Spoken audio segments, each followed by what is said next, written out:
Armchair Quarterback. Weekdays on CBS Radio, YouTube Live, 8 a.m. Eastern, 7 Central, 5 Pacific. The Armchair Quarterback Show, your first choice for Southern sports talk. Good morning, Mr. Justin Waller. Good morning. Not on much, but I know one thing. Liam Hendricks getting the W after a 4-run blown save is one of the great oddities of baseball.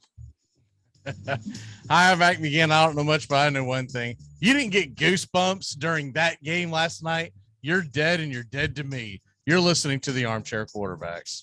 I knew it. What guy? That lawyer guy, okay? He totally besmirched me today, and I demand satisfaction from him. You want him to bang you? No, Mac, be serious, okay? He slandered me in front of a jury of my own peers, all right? Look what they used to do when that sort of thing happened. Take a look at this picture. What do you see? I see two trannies shooting at each other. No, dude. They're dueling, okay? These are lawyers settling an argument by dueling it out. Now, how do you know that the two trannies are lawyers?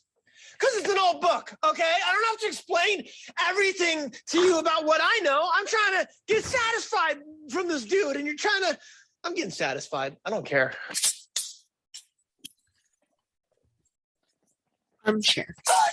Community Access Channel. He's the armchair quarterback. He's full of beer and he's full of smacks. The all-American man with a cool one in his teeth. Hey, howdy, hi. Top of the morning to you. Welcome to the Armchair Quarterback Radio Show. Mac McGee and Justin Waller. Justin, how the hell are you this morning? Doing great, Mac. A little tired, but I'm great. I was amped up after that game and could not go to sleep. So dragging a little, but well worth it. For people that missed the end of it, you couldn't, like, Hollywood couldn't draw this up better. The Yankees come back, and what Justin was talking about in the intro, they score 4 runs in the top of the 9th to take an 8-7 lead.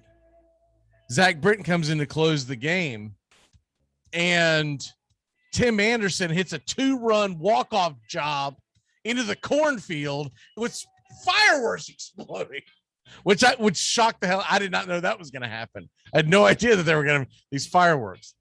That was an incredible. My biggest fear was it was going to get rained out. Okay, it's like, oh God, don't let it rain. And then B, we were going to have like some blown out, boring game, 12-2 or something like that, right? We didn't get any of that, and it was incredible night. The showmanship that they did and the intros that they did with the guys coming out of the corn. I mean, Justin, I talked more about this on a Tony's Friday morning show, so I'll let you take it away, but I just thought it was phenomenal. Yeah, I mean, it was great, and I couldn't help but the Stanton home run just seemed like a scene from the movie. I mean, it felt like Costner was pitching to Ray Liotta, and he was like, "Oh, you're a low ball hitter." And I mean, it was just scripted beautifully, and the almighty Yankees come back, and then the Yankees walk. And how did Mr. Bat Flip himself not hit corn with the bat flip? He laid it down.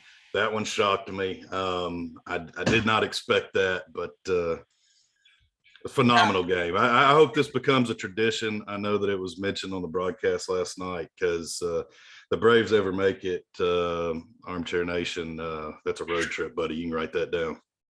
Do you think they should do it every year, or do you think they should do it like every 5 years, or what's your take on it?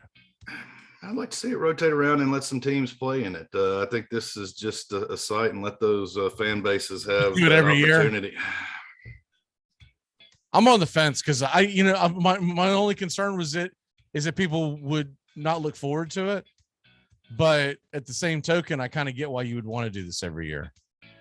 I mean, I think you need to rotate I think you could do it yearly and float the teams through it and keep it fresh. Right. Yes. Look, if the Braves go there, I say we may not be able to get the stadium. Hell, it only holds 8,000 people. God only knows what they charge for tickets. Well, we got to at least be there somewhere. I believe last night they said they were going around 3,000. Yeah. We'll be in the cornfield. But, I was about to say, we'll be in the cornfield broadcasting. Getting clunked in the head by baseballs.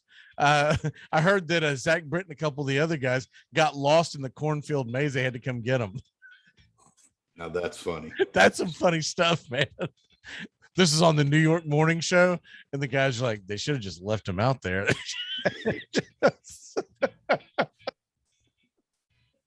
But yeah, it was a great. It had a more kid-like feeling to, but the closest thing I can give to it, if people had missed it, it was kind of like an all-star game, but the game actually mattered, and it was just so cool because so much movie stuff. And look, Tony and I talked about this in the first show, dude. I'm so glad Fox did it, and it wasn't ESPN, because they would have had everyone we hate on there pretending like they're all of a sudden they're baseball fans, right? I'm glad they did it the way they did it. Smoltz and Buck did a great job. I know a lot of people aren't big Buck fan, but I think he's a very good broadcaster. He's an ass, but he's a very good broadcaster. And John Smoltz is just perfect. John Smoltz's getup was just on point too. I mean, he looked like he just got pulled out of a time warp from the 1914. Well, they wouldn't even been doing radio broadcasts back then, but he looked like that he was the man on the street during the Black Sox incident is what he looked like. Let's go ahead and dive into the first quarter of the Armchair Quarterbacks.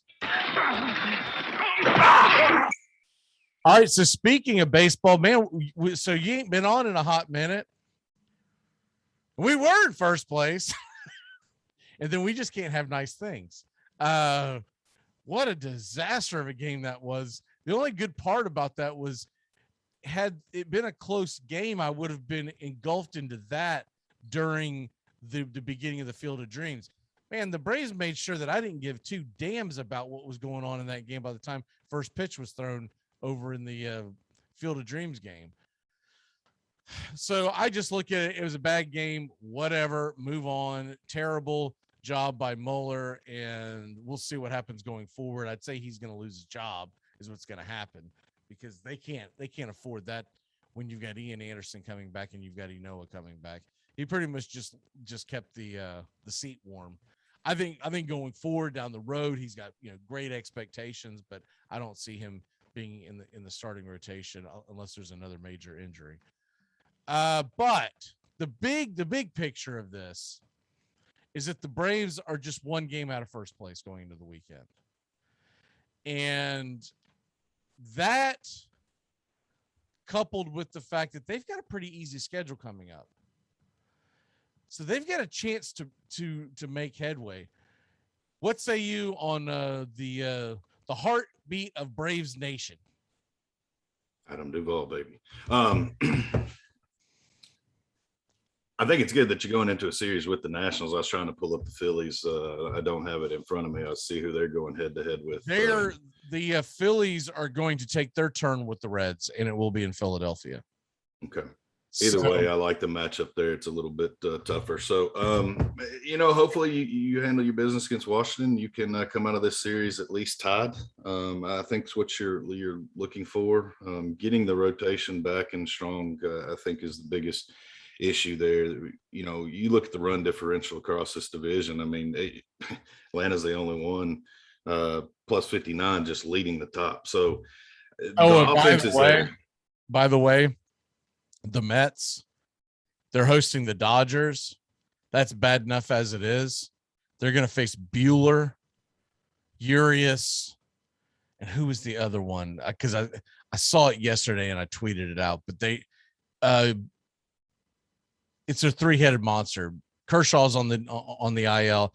I'm drawing a blank, but I do know it's Bueller and Urias. I'll pull it up here in a second. But they're going to be facing the Dodgers.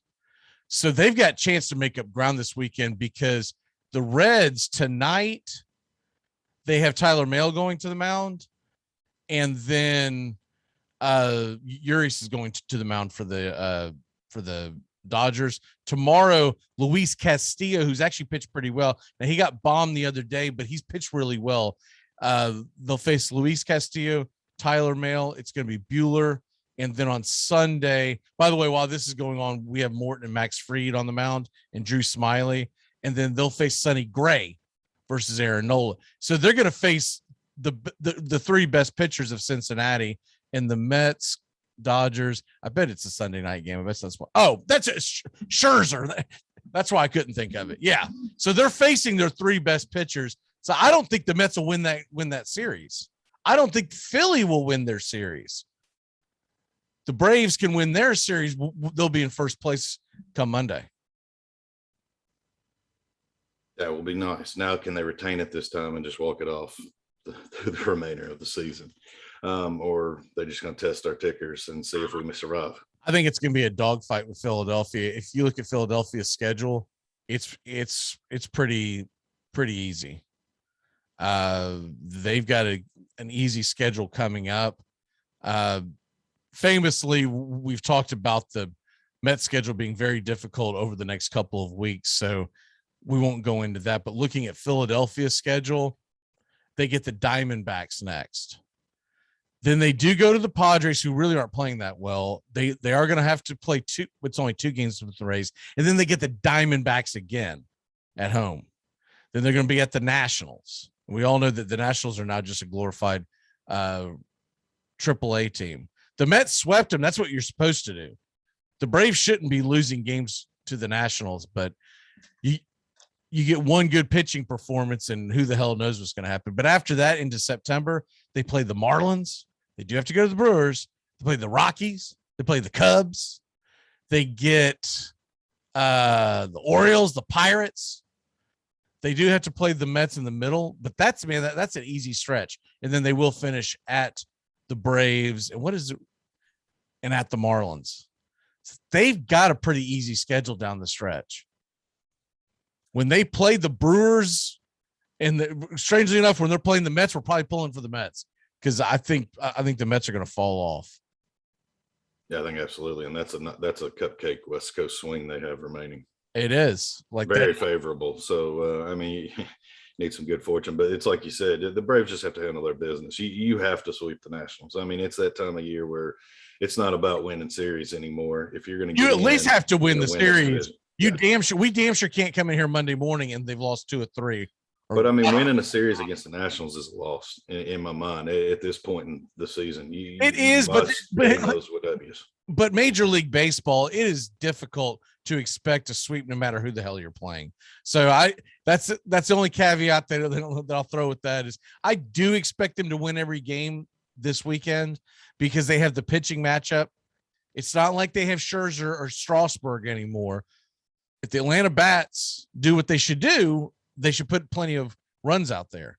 But to just expect a sweep is a little difficult because it is Major League Baseball. And you run into that one pitcher that has that one great game and all bets are off. But yeah, I'm with you. If they don't sweep, it's going to be a little disappointing, but it's hard to expect a sweep. They by the way, have not announced a starter for tonight's game. So that's probably a good sign. I think that doubleheader messed them up.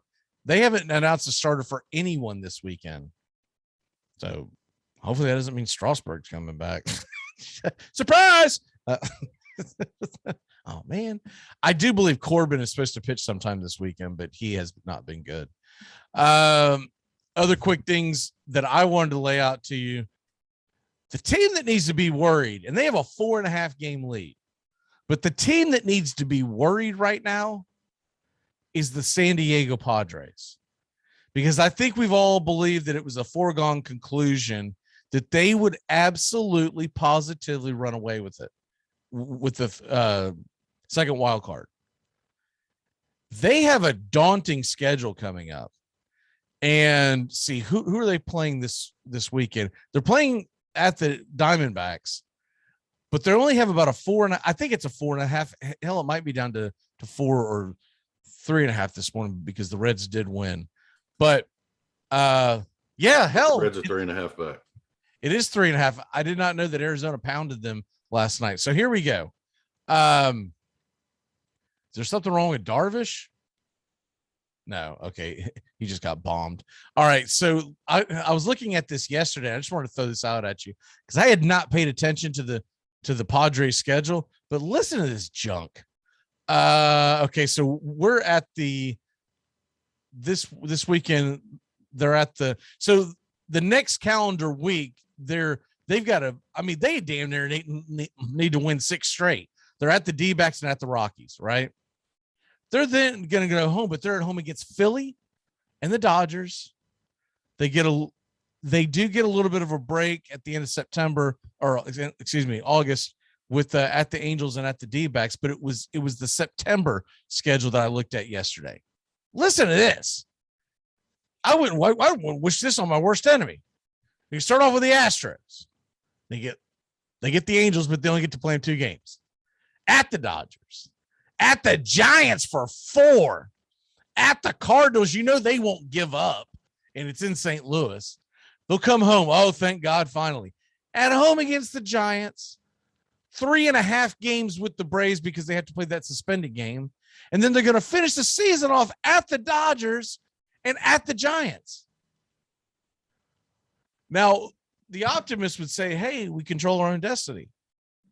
But the realist in me says, the Dodgers and Giants control your destiny, baby boy. That is a rough schedule. That is brutal, and that opens up the second wild card. Absolutely, because especially when there's a 3.5 game series heads up. Honest engine, you'd just be happy to go 500 in September.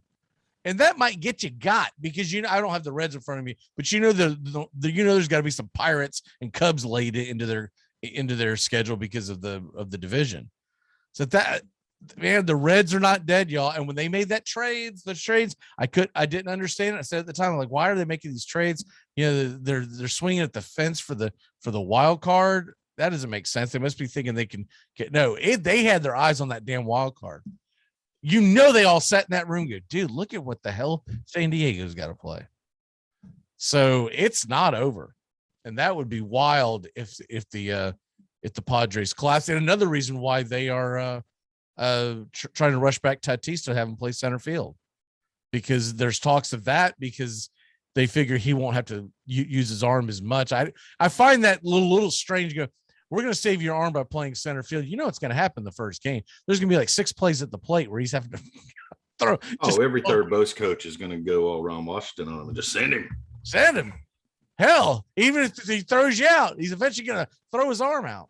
Let's go ahead and switch gears over into the Power 5 conferences for football. We won't do deep dives on these teams. Just wanted to kind of start the conversation of teams that we think, may be somewhat of a threat. And I found some Power 5 games that are going to be interesting, ones where they play outside their conference.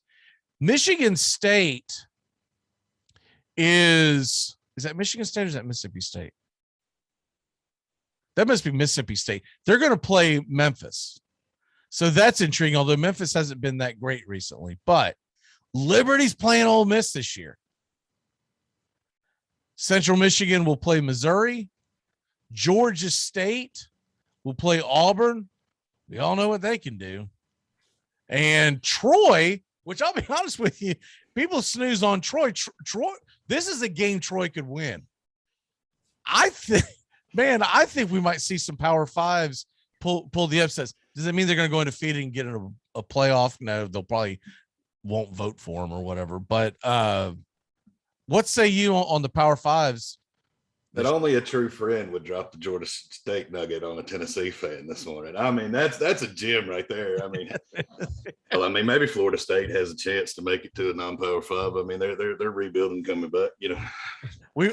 I would gladly change into one now. Just smoke the hell out of Memphis every year. And then we could just stand around and go, y'all just won't let us play. If you let us play, we'd be undefeated. We're gonna win it all. But you're gonna make us go over here to the Cotton Bowl. Liberty's big games interest me. The Malzahn at UCF is my big what if. I'm looking at hey, Scott Frost can win a natty. What can Malzahn do? Is he gonna transfer him in a Gator quarterback or something and win another?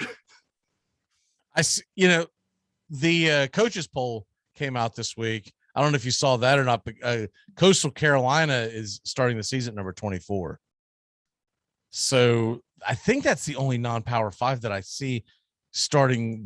Cincinnati and is another on the list, and then BYU is the other for me. I mean, that's the the three, if I'm going to put them there, I would Cincinnati's trade number 10, which I guess in some ways in my head they're not a non-power 5. I guess I think of them as like a legitimate team. I don't know why that is, but I guess it's just because they've been so good for so many years. I don't look at them as being, I wouldn't call the non-power 5s frauds, but they have improved. When Butch Jones puts a program on the map, he puts it on the map. That's just what it is. Maybe. Other than that, I can't think of why you would. I'll tell you what, that Coastal Carolina coach, I would be shocked if 3 years from now he's still there, because I know they extended him and they gave him the keys to the castle. But my God, if he goes out and has another year like he did last year, I think he could name his job. I think he must have something that he has his eyes on, and he's like, I'll just wait till that thing opens up. I'll wait till Josh Heupel craps the bed, and I'll go take Tennessee then. I don't even know the guy's background. I don't know where he's from. Maybe he's from the West Coast. Maybe he's going, dude, Clay Helton can't keep the Wolves off the door that long. I'll be in USC before it's all over, baby. Florida State's going to lose Deion to USC. Or he could go to Tennessee, make a pit stop, and then go to USC like Kiffin did. That flip you, Mac. You're about to go.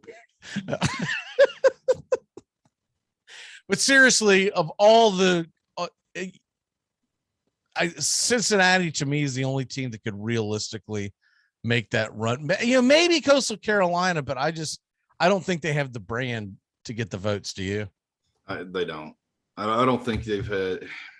You're going to have year in, year out success of that. And I think it's the past success you've seen out of Cincinnati. The talent that you've seen has come through the program. They have had successful years. BYU, they're out of conference, is really going to challenge them. I don't know, but if they could continue a run or they go on a long streak, I think they could be the other one. I mean, outside of that, I just don't see a school having a legit opportunity unless Malzahn does something crazy down there. And Liberty, by the way, did get 68 points in the coaches. So, and look, I definitely think that he's building something in Liberty. I just don't know how long he'll stay. BYU got 53. So going by the actual like rankings of it, those are the 4 teams that stick out. And, we laugh about these non-conference teams, but Liberty got 67 more votes in Florida State and 68 more than Tennessee. So who's a non-power 5 now, baby? They also won that many more games. Exactly. We should just form our own conference. Well, just play each other every year. Let's just end this. We're going to focus on academics. Vanderbilt, come on. No, Vanderbilt, you got to come. We got to find one team we can beat. What's your walk-off for the day? Oh, man. I have to change it because in the week of Bobby's passing, I can't drop my Florida State nugget on you today. But just know I love you like a brother. The state of Florida, by the way, Justin, Ron DeSantis has decreed that all flags in the state of Florida go at half mast for Bobby today. So I thought that was pretty cool. That's awesome, man. I didn't even know, that was even possible for a football coach. Has there been any news of the program? I'm sure it'll be a decal or something. Anything for Bobby? They haven't released anything officially. There's just been rumblings of what people think it'll be. I'll be interested to see what they do. I also want to know, they haven't announced anything, but I'm hoping someone broadcasts the funeral tomorrow in Tallahassee. He's going to have 2 showings, Tallahassee, and then or hell, maybe that's today.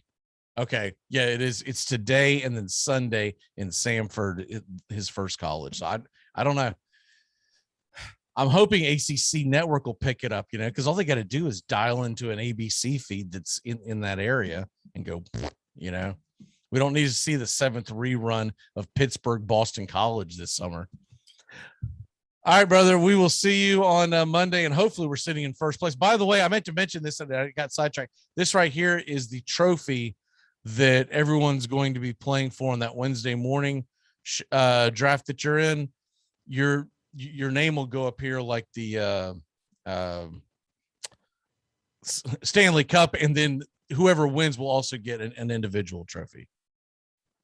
Sweet looking trophy. It's gonna look nice here in the house. Kind of matches my current furniture. I almost dropped the damn thing.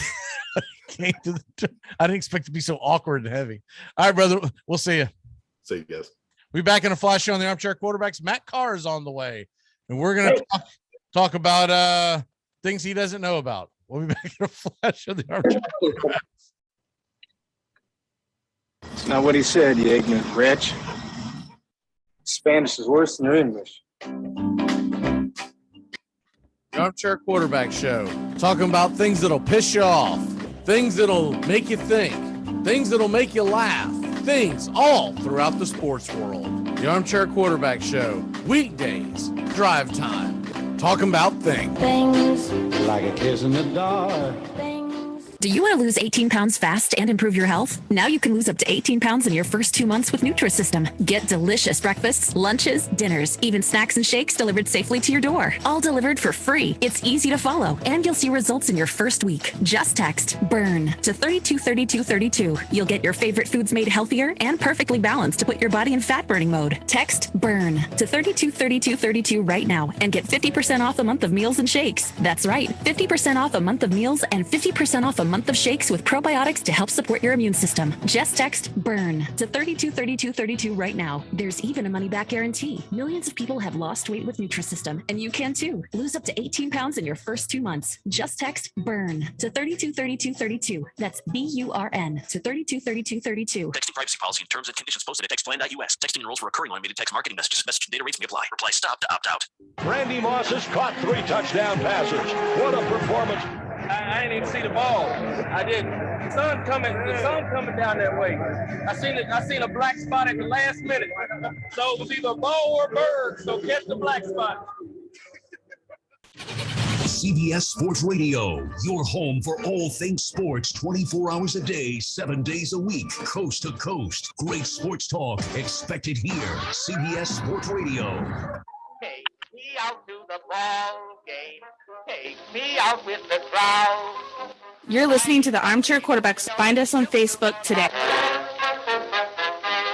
Cars from all over America come to find a new home in Florida, just like you. I moved here after the draft, football. I noticed there was one thing missing from this great town, a celebrity-endorsed used car shop. That's why I founded BJ's Used Autos. Every one of these beauties is freshly painted. They look brand new. We have new models coming in every morning, usually around 2 a.m.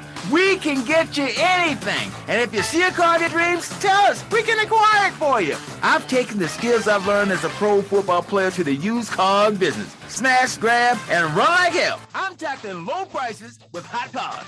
You'll do anything to stay healthy. So isn't it time to think about your water? Aquasana water filters remove contaminants other filters don't, like lead, bacteria, viruses, and pesticides. Up to 99% of 88 contaminants, while leaving vital minerals you need like potassium, calcium, and magnesium. Visit waterfilter.com now and use promo code RADIO to get 50% off. That's waterfilter.com, promo code RADIO for pure, delicious water and the ultimate peace of mind. Aquasana, better water, better you. This is Jim Rome. Join me in the jungle for your phone calls and the biggest names in sports. Stop by weekdays, noon until 3 Eastern, 9 to noon Pacific. Why is there a pancake in the silverware drawer? I mean, why is there silverware in the pancake drawer? Armchair. Community Access Channel. It's like people only do things because they get paid. And that's just really sad. Look, you can stay here in the big leagues and play by the rules, or you can go back to the farm club in Aurora. It's your choice. Yes, and it's the choice of a new generation. I've been hoodwinked. I've been bamboozled. Left for dead. I've been plagued by refusals. Welcome back to the Armchair Quarterbacks. What shirt you wearing today? Vegas? It's just a Vegas shirt. Nothing fancy. My wife made this one. A highwayman? Yep. Oh, it's Friday the 13th. That's right. It's Friday the 13th. She mentioned this morning. Hell, I'd forgotten it was Friday the 13th. I didn't even, it doesn't even register with me, even though I know exactly what the dates are of everything because I have to set them up for the shows, right? But I don't like to write down Thursday, or I just write down it's August 13th. And it wasn't until right before we came on the show. That's why she was mentioning it. I guess they've got a T-shirt out there where it's got all the scary, the Jasons and all those Freddy Kruegers, and then at the bottom, the moniker in the same writing says "Friends." And so she said, "You need this one," because she gives me hell about the fact that I watch scary movies. I love scary movies, and I only watch them from like around late September to very early November, and that's the wheelhouse. You're not going to get me to watch Saw in March. Okay, Right. There's something like depressing, and go ahead and off yourself if you're watching Saw in March. Okay, because you're probably a detriment to society, in my opinion. But you're just looking for tips. right. Exactly, like something's going on there. Like I keep seeing this ad for Don't Breathe. Have you seen these ads? I guess there was a Don't Breathe one. I never saw it, but yeah. So I guess they don't have a Don't Breathe 2 that's, I don't know if it's out in theaters or if it's streaming, and I'm like, it's August. I don't watch that junk in August. You might be able to talk me into, as long as it's past Labor Day, you might be able to talk me into it. But it's usually very late September that I get into that.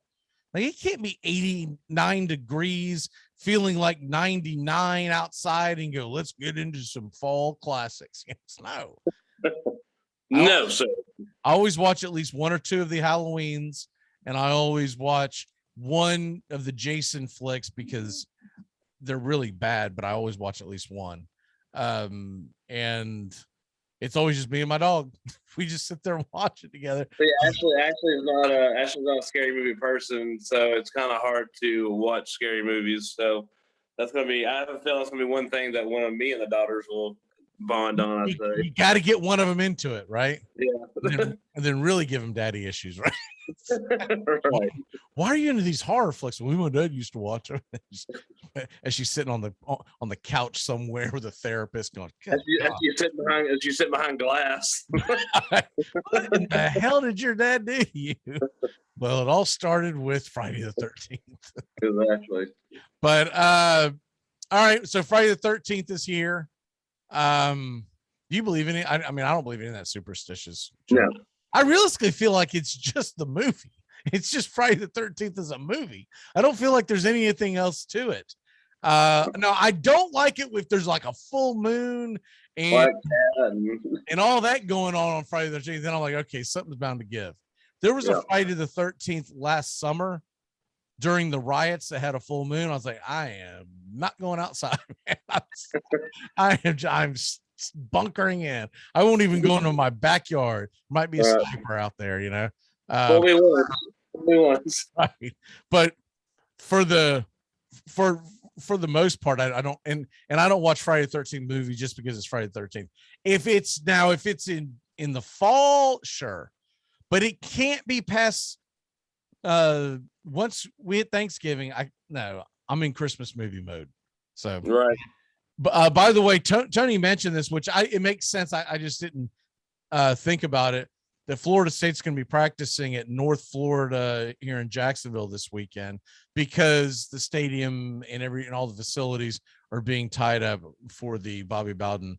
Well, it's not quite the funeral today, but they are having the viewing, and I can't find it. I'm wondering if it might be on the Plus, but I can't pull up the Plus without crashing Armchair Quarterback Radio. So I'll figure that out after the show.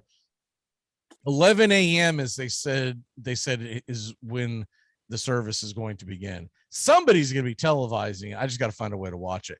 Evidently, Deion Sanders is going to speak, and I'm sure a bunch of others that I just found the one blurb where someone mentioned that Deion is going to speak, so that's pretty cool. I'm sure that'll be entertaining. Absolutely. We got Warwick Dunn, Deion.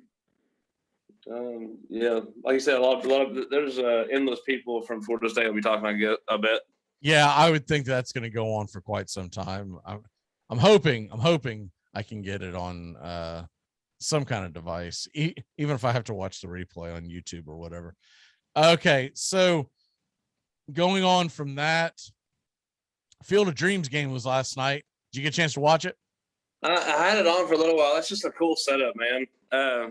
It's just neat. Like I actually my wife walked by and looked at it. She didn't really say anything about it. I was like, man, even not as a baseball fan and much anymore. It was neat. It was just neat. It really was. They just as you were saying that they were replaying on one of my monitors the entrance. Did you see the beginning of it before it all? I came in. It was 1-0 when I came into the game. If you can, if you got to go back and watch like the beginning somehow. I'm sure someone's recorded it, put it on YouTube or something. The beginning. So the shot is it's behind Kevin Costner and he's walking out into the field from the corn, and he goes out there and the crowd's out there, and it was, I mean, it's like goosebump type of thing. And then right before the game's about to start, here come all the players from both teams out of the corn, and it was cool. So damn cool. And I got a little goosebumps out there actually thinking about that. What's that? I said I got a little goosebumps thinking about that actually. That's pretty cool. Yeah, it was really cool. And then the other stuff that they'll show you, we talked about this earlier in the week, but I still think it's really cool. Right next to the stadium, they had a maze made of corn with the MLB logo. So Zach Britton and two of the other New York Yankees got lost, and they had to come find them. Good old Zach Britton. This is like beginning of the afternoon because both teams got there around 1:00 local time, and the game was first pitch was I don't know if Iowa's in the East or Central. I think it's in Central time. So they were starting at 6 their time. So around 3 hours before first pitch, Britain and a couple of the other Yankees got caught, and I guess one of them had to cell phone someone and go, I don't know where the hell I am. We can't get out of this. I would have loved to have seen that video because I bet at least you got 3 people stuck in a corn maze. First of all, they're all going to start accusing the other one of getting them lost, and somebody's having a panic attack. It may not be a full-blown panic attack, but somebody's having a panic attack. I mean, I guess if you're gonna get lost, if somebody's gonna get lost, you want it to be your closer. Right. And then the end of it, did you see that? The walk off? No, Alex. I went to bed early last night, but yeah, Did you see the replay of it? I've not seen the replay. I'm looking at the stills right now of it. So now I did not know this was happening, but I guess it was going to happen regardless after the game. But during the walk off, it was like the natural. There were freaking fireworks coming out of the corn. It was. I was like, oh my God, this is just unbelievable. Unbelievable. I knew Fox would do a good job because they always do with this kind of stuff. Yeah. We've talked about it all morning. I'm so glad ESPN didn't get a hold of this. Yeah, I agree. Fox has always been good with the playoffs. They would have had like Stephen A. Smith arguing with Max Kellerman about whether or not corn is a fruit. You know, it would have been something stupid. And you're like, oh God. Fox just let it breathe, and that was the coolest thing. And when he came out onto the field, Kevin Costner, the coolest thing was he went out there and they had very low music playing, and no one was talking. And I'd say that went on for 2 or 3 minutes. Yeah. And so you just really got sucked into the moment. It was absolutely phenomenal.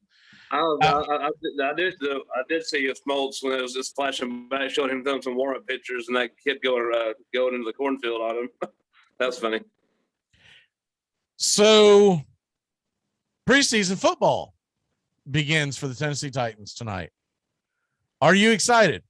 Yeah, I'm excited, man, just to see, because last night I didn't watch a lot of the New England-Washington game, but I watched some, but they left players in longer than I thought they would. So that might be a little essentially a number 2 game is what it is. Right. Because I still believe, and no one's really talked about this, but I feel like next week is going to be the dress rehearsal. Okay. And then week 3, they're going to just it's going to be guys fighting for their jobs in there. It's just that Hall of Fame. The Hall of Fame game was so bad. I was like, man, I don't want to watch this. But after watching seeing actually people play, it was kind of exciting. Got my juices going a little bit. And I'll be recording that because I got something to do at 6 Central. So I'll be recording that, watching it when I get home. Yeah, the only reason why I would have watched the Hall of Fame game is if Dak would have played. So I had no reason to watch that. I watched the first drive, and it was terrible. It got me no motivation to watch football. And then after last night, watching Chase get to Newton last night got me a little pumped. The only reason why I ever watch the Hall of Fame football game is I put it on the background. I don't even watch it. I listen to it and I'll do other things. I'll like scroll around the computer. I might be working on the show, but I don't actually physically watch what's going on because I like how they bring the guys into the booth and talk to them. That's the only thing that I get out of it. Right. But the actual game is usually piss poor because it's the very first game and it's a week earlier than all the other games. It's like nobody's ready. Like they're wiping the sleepies out of their eyes because wait a minute, we're playing a football game today. What the hell? And this year the Olympics were on, so it was like they did not get a lot of time from me. It's like, dude, I haven't even stretched. We're playing football today, right? But there is a doubleheader, by the way, on the NFL Network as well. I won't be able to see the Titans game until the replay comes up late tonight, so I'm going to watch the replay tomorrow morning when I wake up. But there are two other games in the NFL, and of course those are on the damn. I mean, really, the Titans make all these awesome moves, and we don't put them on. But I think this is all based on they want New York, the state of New York, and Detroit on television. So you got the Bills and Lions to start off tonight, and then you got the Cowboys and Cardinals later on tonight. Yeah, I'll watch that. That'll be a fun little game to watch, especially the first quarter. So I'll definitely be watching that. There's a quadruple header tomorrow being televised. The Revolution will be televised. Dolphins and Bears at 1, Broncos and Vikings at 4. What's the 7 o'clock game? For some reason it's not popping up, but there is a 7 o'clock. Oh, Browns Jaguars. I'll watch that. And then the Chargers Rams finish it off.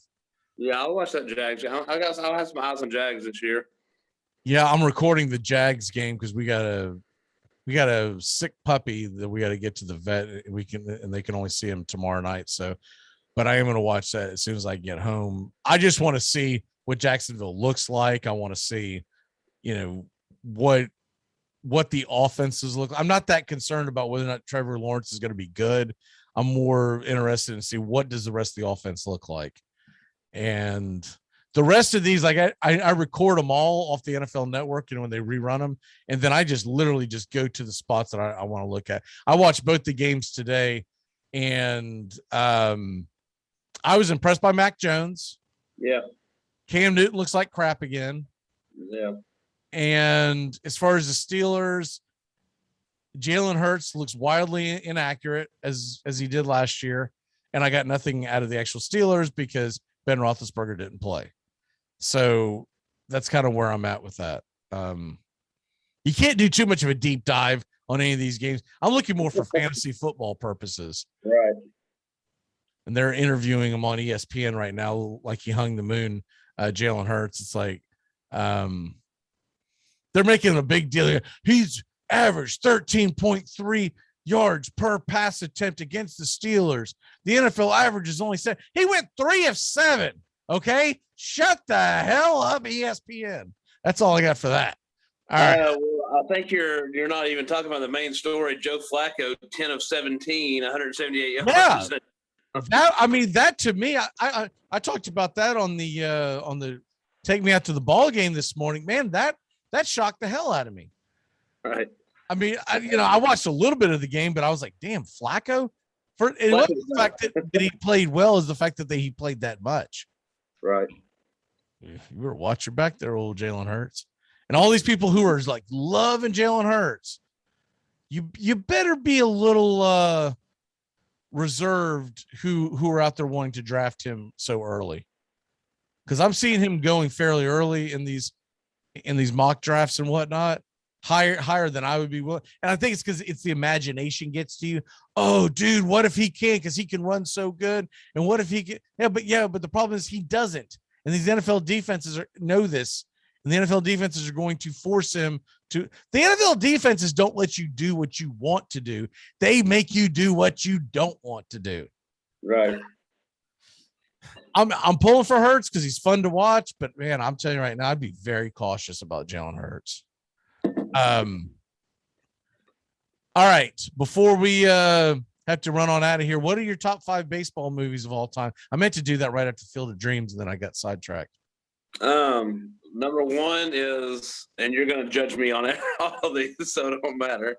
League of Their Own is I could sit down anytime. If that's on, I can sit down wherever it's at and watch some of that movie. I think it's a hilarious movie. And me and you've talked about this before. I didn't watch it a lot, but it was just a good movie, Fever Pitch. I remember just enjoying that movie, just having a lot of good laughs to it. The Major League series, I always liked the Major League 1 and 2. Little Big League, if you remember that movie back from them, that was like when I was a kid. That's like a little kid managing, the Twins. Okay. I always get that one and the one where the kid pitched for the Cubs confused.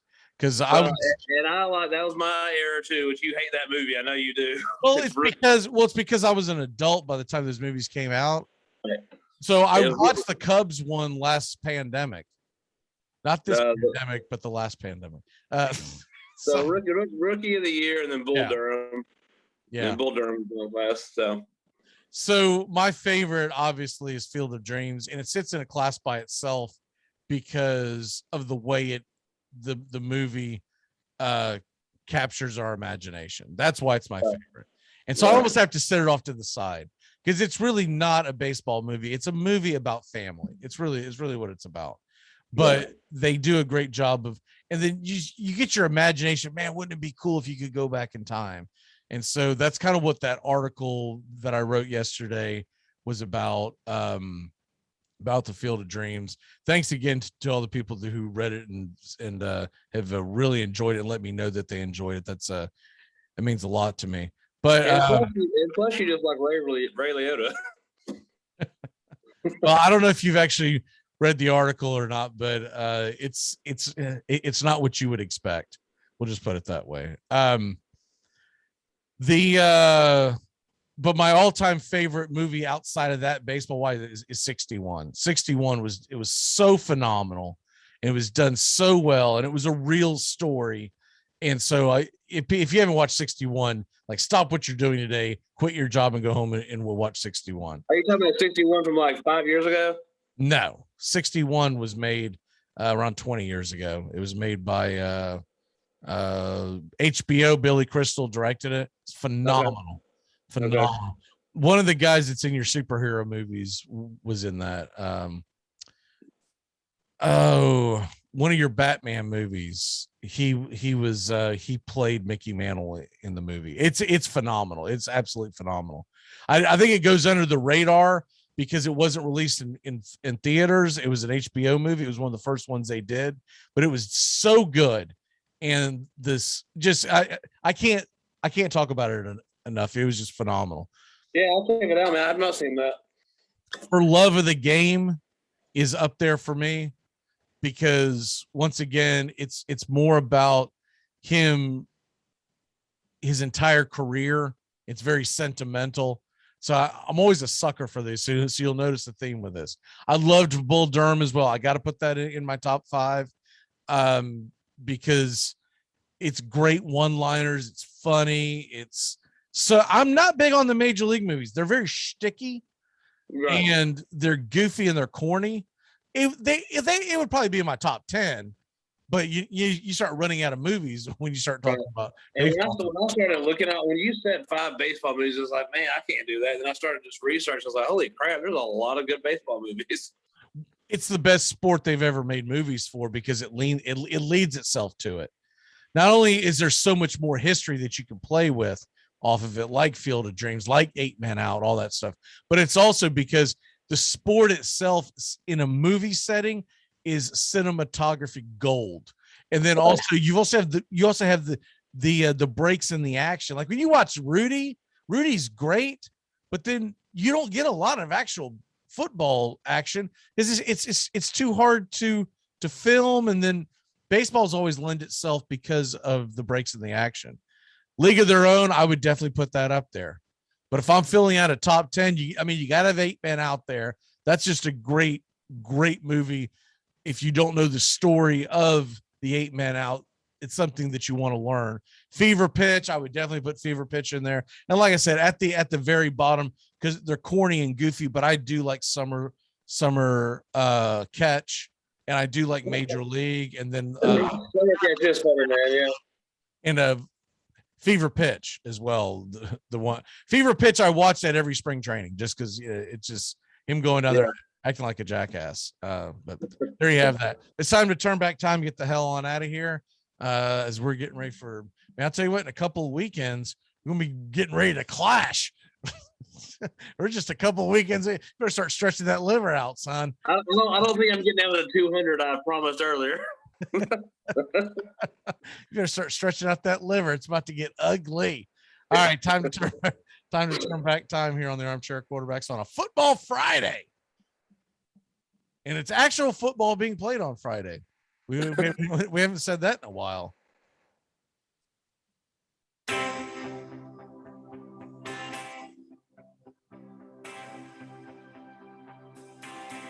Well, come on now.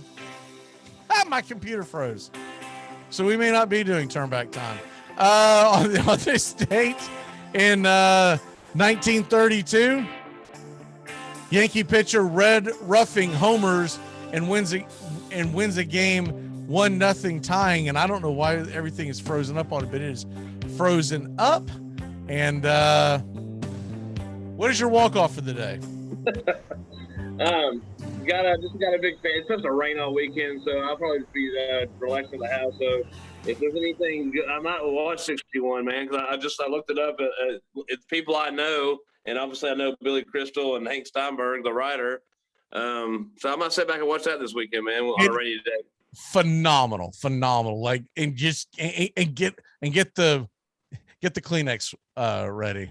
My sister, who's not a sports fan, she read the article. It's pretty funny. She sends back to me a text. She goes, you could have warned me. She lives in New York City. She said, I started crying uncontrollably on the train when I read your article. Did you send me that? Yeah. Okay. That's yes. I need to read that today. It's also on the on our Facebook page and on Twitter as well, if people want to find it. Because I'm not texting everyone who's listening right now. Start getting those inboxes. Not again. Start getting those inboxes. All right, birthdays. It finally unfroze. Because I want to make sure I get this guy in. This guy was like a little hero of mine in the early 90s. Mark Lemke. Yeah. 56 years young today. I remember when he got hot in the 92 playoffs. And of course, it was an election year. There were all these signs in Atlanta saying Mark Lemke for president, Mark Lemke for president. Born in Utica, New York. Now, I did not know that he was a New York guy. I had no idea. And we'll throw one more out at you. I have not heard this guy's name in a long time. Dallas Cowboy, Sherman Williams, NFL running back. You remember him? Yeah. Played for Bama. Oh yeah, I haven't heard that name in forever. The only Sherman I pay attention to is Sherman Douglas. One of the greats. One of the good ones. And Joe Perry is he's 46 years old today. No, not that Joe Perry, not the famous one. Evidently, there's a snooker player from England who's Joe Perry. It's his birthday. I don't know really. Have you ever played snooker? Is that pool? It's a version of pool. It almost looks like bumper pool. I mean, still no, but fair enough. My walk off for the day is football on all weekend long, but I'm going to be dove into the Major League Baseball pennant chase. And also remember something, we're going to have Braves Country today comes up live at 10 a.m. Eastern today on YouTube. and we got the Take Me Out to the Ball game every single day. They kind of get you caught up in the world of sports if you don't have time to sit back and watch a full show. I trying to get you caught up in about 5 to 7 minutes. Kawhi. Yeah, I'll be watching some Braves. The Braves been getting. I've been watching more baseball recently. The Braves making a run. We're back. They're running. Let's do it. Back. We're back, baby. We're back. We're hot. I'll see you, brother.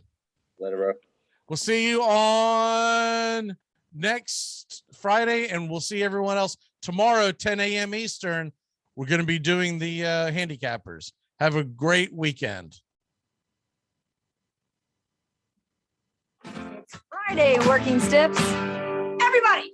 4, 3, 2, 1. Happy weekend! Goodbye, sweetheart. Well, it's time to go.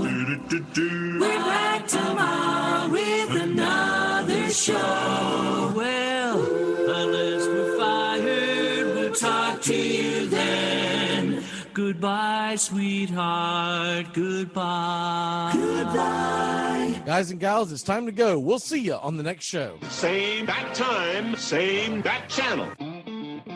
Thanks for listening to the Armchair Quarterbacks on these CBS Sports affiliates and catching the show on YouTube Live. We're here weekdays. Find Armchair Quarterbacks on YouTube Live today. Please subscribe and share and take us everywhere you go. The Armchair Quarterbacks, your first choice for Southern sports talk, live from the First Coast. Gonna get